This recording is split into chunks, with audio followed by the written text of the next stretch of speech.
नमस्ते फ्रेंड्स, आज हम पढ़ेंगे क्लास 8 पाठ्य पुस्तक मेधा का पाठ 5 बिरसा मुंडा। इस पाठ के लेखक हैं श्याम सिंह शशि। तो पहले लेखक के बारे में कुछ जानकारी प्राप्त कर लेते हैं। डॉक्टर श्याम सिंह शशि प्रसिद्ध समाजशास्त्री एवं साहित्यकार रहे हैं। उन्हें पद्मश्री से भी सम्मानित किया गया है। उनका जन्म हरिद्वार के निकट बहादुरपुर नामक गाँव में 1 जुलाई 1938 को हुआ था। उन्होंने लगभग 300 पुस्तकें लिखी, जिनमें सर्वाधिक प्रमुख हैं समाज विज्ञान, हिंदी विश्वकोश और अग्निसागर। आदिवासियों के जीवन व रहन सहन के बारे में लिखी उनकी पुस्तकें द वर्ल्ड ऑफ नोमैड्स और एकला चलो रे काफ़ी प्रसिद्ध रही हैं। भारत के स्वतंत्रता आंदोलन का इतिहास काफ़ी गौरवशाली रहा है। इस इतिहास के पन्नों में समाज के हर वर्ग के बलिदानियों की कहानियाँ सिमटी हैं। ऐसे ही एक वीर सेनानी बिरसा मुंडा की जीवनी इस पाठ में वर्णित है, जिन्हें आदिवासी समाज आज भी भगवान के रूप में पूजते हैं।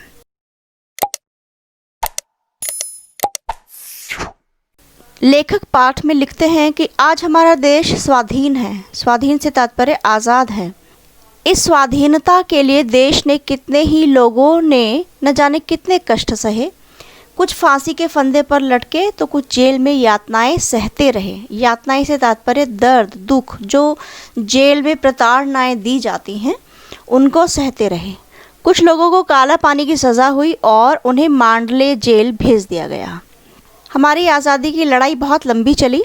आज़ादी की इस लड़ाई में भाग लेने वाले लोगों में से लाला लाजपत राय, बाल गंगाधर तिलक, सुभाष चंद्र बोस, महात्मा गांधी, चंद्रशेखर आज़ाद, सरदार भगत सिंह आदि के नाम तो सभी जानते हैं। ये बहुत महान क्रांतिकारी हुए हैं और इनको देश का बच्चा बच्चा जानता है। परंतु बहुत से ऐसे देशभक्त भी हुए हैं जिन्होंने आज़ादी के लिए अपने प्राण न्योछावर कर दिए। न्योछावर करने से मतलब प्राण त्याग दिए, पर उनका नाम बहुत कम लोग जानते हैं। और ऐसे ही एक स्वतंत्रता सेनानी थे बिरसा मुंडा। इस पाठ में आप बिरसा मुंडा के बारे में पढ़ रहे हैं।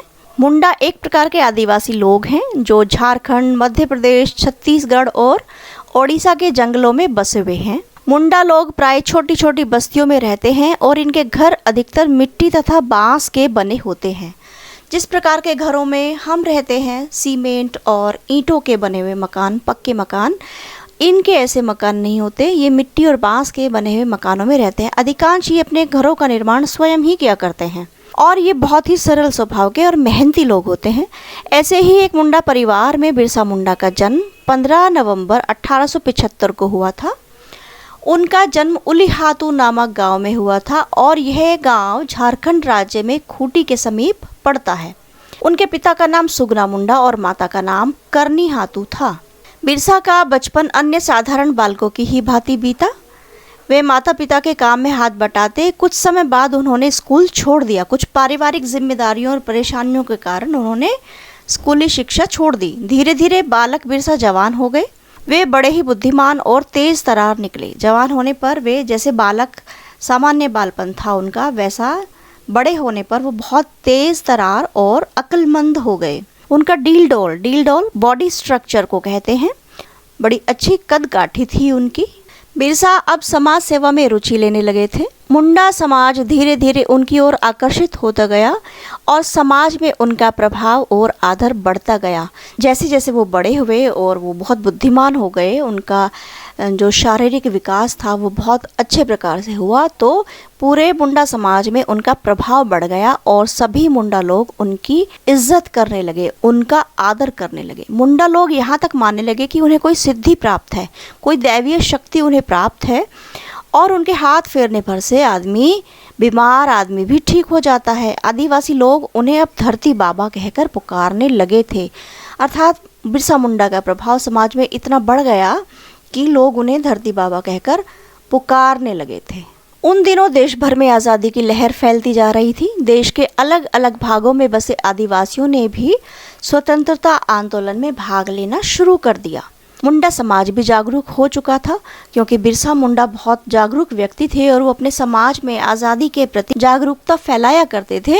तो उनके इस प्रयास से मुंडा समाज काफ़ी जागरूक हो चुका था। बिरसा ने आदिवासियों को एकजुट होकर अंग्रेज़ों के विरुद्ध आंदोलन चलाया और बिरसा ने सारे आदिवासियों को इकट्ठा किया और अंग्रेज़ों के खिलाफ, विरुद्ध का अर्थ है खिलाफ, एक आंदोलन चलाया। उनके एक इशारे पर मुंडा लोग अपनी जान देने को तैयार हो गए थे। बिरसा के क्रांतिकारी विचारों से अंग्रेज शासकों के होश उड़ गए, अर्थात घबरा गए अंग्रेज लोग। सरकार ने उन्हें शीघ्र गिरफ्तार करना चाहा।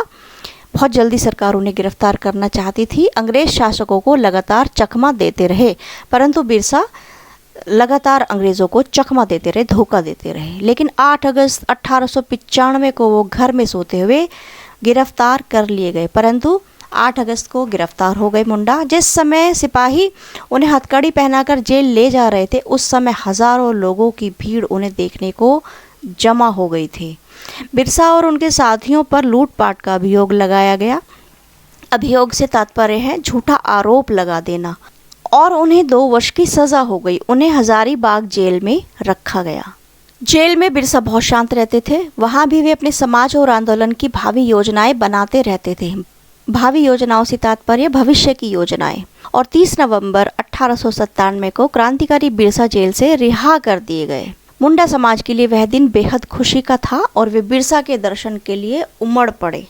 बिरसा जेल से छूटने के बाद अधिक दिनों तक चुपचाप ना बैठे रहे, यानी वो अपनी रणनीति तैयार कर रहे थे और वे फिर से देश और समाज की सेवा के लिए सक्रिय हो गए। बिरसा ने यह बात अपने मुंडा लोगों पर छोड़ दी कि वे अहिंसा का मार्ग अपनाएं या हिंसा का।